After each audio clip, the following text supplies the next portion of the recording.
Kay lagi Teachers Month man, ang San Jose Elementary School wala sad magpaawahi. Pinanguluhan sa among mga General PTA officers ug sa among CELG officers, nag-organize sila og usa ka opening celebration para sa mga teachers. Unya kay mga talented man sad kaayo ni ang among mga parents sa San Jose Elementary School, mauna nga ang unang part sa program mao ang usa ka dance Zumba presentation nga gipanguluhan sa mga PTA officers. Unya kay ang eskwelahan ug ang barangay kapit bisig man para sa mga bata.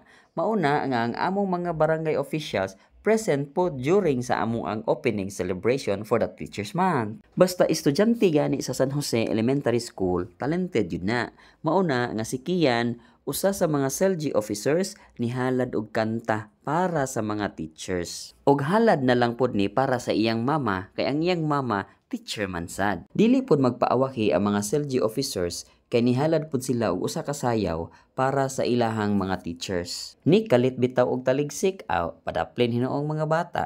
Mo nay giingon nga ang langit ni duyog sa celebration. Unya ang mga bata ug ang mga parents na man sa ipa-flowers para sa ilang mga teachers, mo na gitawag na lang pud sila og by level. So kana sila mo na ang grade 2 level nga teachers. Puro gid na sila mga gwapa. Ang sunod nga gitawag mao ang grade 3 level. Kana sila dili lang na sila mga gwapa. Mga buutan pod na sila nga mga teachers. Nya pagtawag sa grade 4 level si Ma'am Grace ramang usang present kay ang duha to may importante nga gilakaw. So mao nang nihangyo na lang pod siya nga apilo na lang pod ang ubang grade level para dili siya may inusara. Sa giingon pa nila, if there are 2 or 3 gathered together, there is always picture taking. Of course, if there is a celebration, there is also a food preparation. Muna daghan kayong salamat sa mga ginikanan, sa inyong ka-generous nga mga hatag, sa inyong mga blessing para sa mga teachers, ilabi na sa humba nga daghan kayong gilamian gyud. Pagkahapon na gisaulog usab ang Santos nga misa,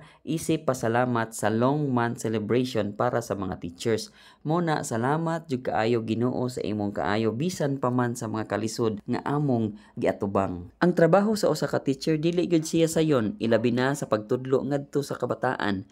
Bisan pa man sa kagamay sa ilahang sweldo, ila gihapon gidedicate ang ilang kinabuhi sa pagtudlo. Bisan pa man dili nila igunsa ang mga bata, ila gihapon gipaningkamutan para makakat-on sila ug maangkon nila ang ilahang gusto inig kadako nila. So dili na lang kutob, daghan kaayong salamat, hinaot dili ninyo pasagdan ang inyong teachers, inyo silang suportahan sa unsang paagi para lang atong matabangan ang atong kabataan.